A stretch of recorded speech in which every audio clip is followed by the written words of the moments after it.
Thanks so much, Dana. And I'd also like to extend a thanks to the U.S. Forest Service for having me on the webinar today and to everyone listening in.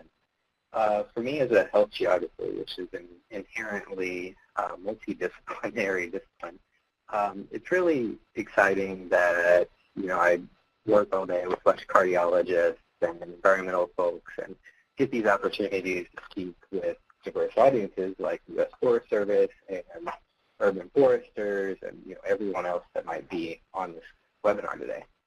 So just to kind of jump right into things, I'm going to give a little bit of background on how we got into this work, why we got into this work, and then sort of go through some of the things that led up through the Green Heart Project. Since it is kind of a multidisciplinary presentation, I didn't really keep things a little bit vague, but if there's more specific questions, I'm happy to take questions on anything, either in the question and answer session I believe we have, or through email afterwards. So at the University of Louisville School of Medicine, Diabetes and Obesity Research Center, one of our major focuses is what we call the field of environmental cardiology. And the idea here is that cardiovascular disease is an inherently environmental disease.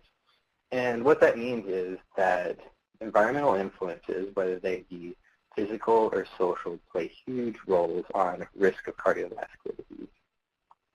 And when we talk about the environment, we're not just talking about things that are traditional, like built environment, air pollution. We're also talking about social environment, or access to nutrition or access to healthcare.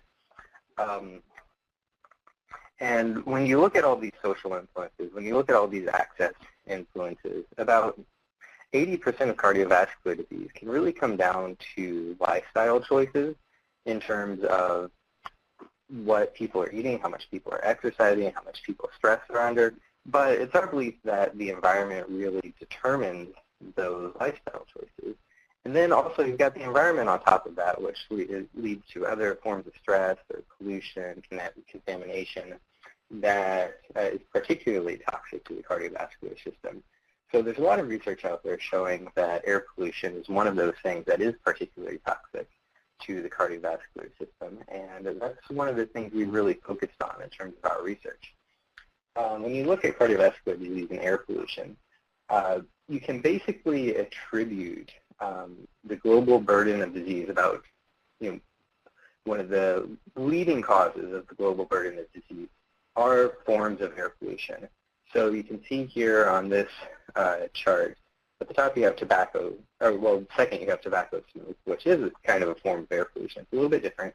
Right below that, number 3, we have indoor air pollution. Then down on, I think it's number 9 there, is ambient particulate matter pollution.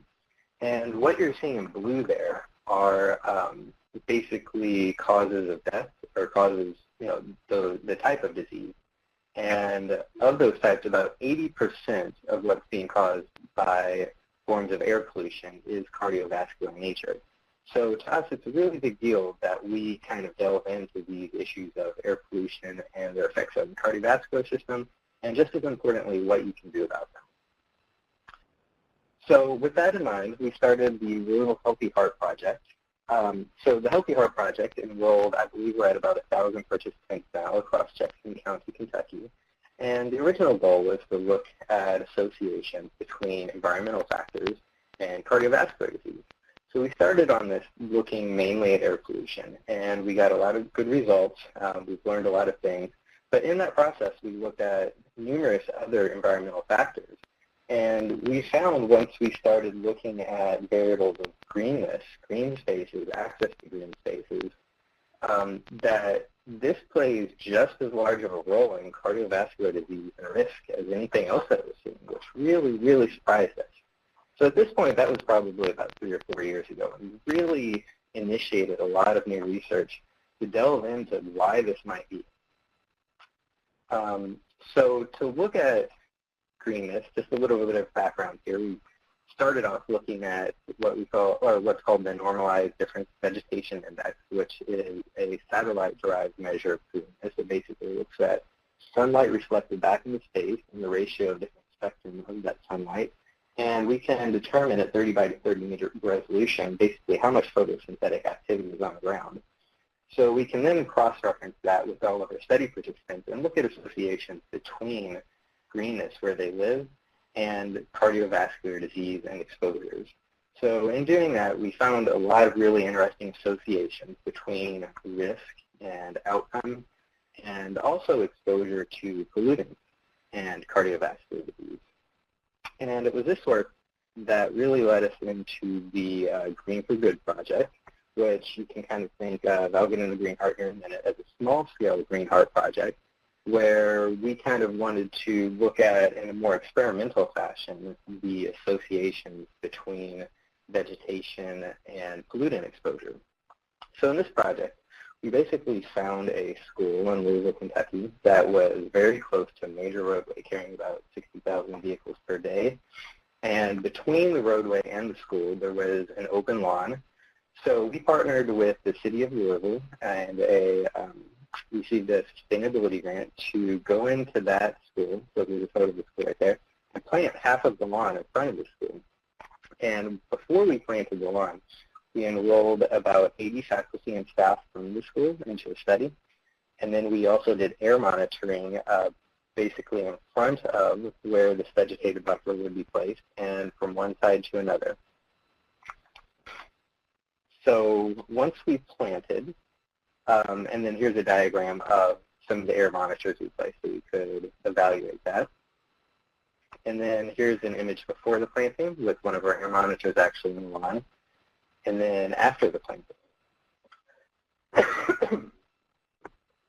So once we planted, we found some significant reductions behind the vegetative buffer, which really kind of gave us a much better idea of how much reduction of pollutant we could expect to see.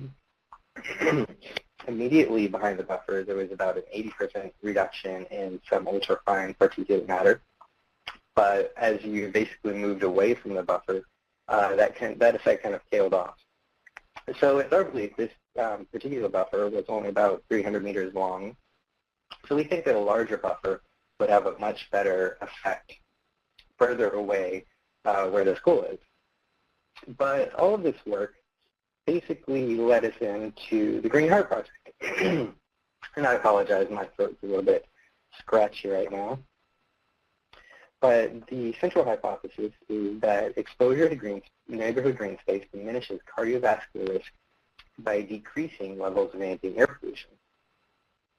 So to test this, first of all, we're going to essentially do a cross-sectional study in a large neighborhood of Louisville, Kentucky, determine how increasing green space affects neighborhood characteristics in that area, mainly air pollution, but also a number of other factors, such as social cohesion and stormwater runoff and access, and a number of other things. We're going to determine how how the changes in this neighborhood might impact cardiovascular health. So here's just some of our secondary outcomes. Before we plant and after we plant, we're going to compare hospital admissions, stress, mortality, noise, crime, physical activity, and property values. And then also numerous other covariate and ancillary studies. And one of the first questions I get when I'm telling people about the Green Heart Project is basically, how did you select the neighborhood? So basically, to select the area that we're looking at, we had to find a place where the effect of the environment on cardiovascular health isn't really being washed out by the numerous influences of low socioeconomic status, or also the numerous influences of high socioeconomic status. We really wanted a representative area of the city. But we also needed an area of low greenness and an area of, where there's not very many renters so that we can enroll people afterward, that follow-up enrollment that we also enroll at baseline.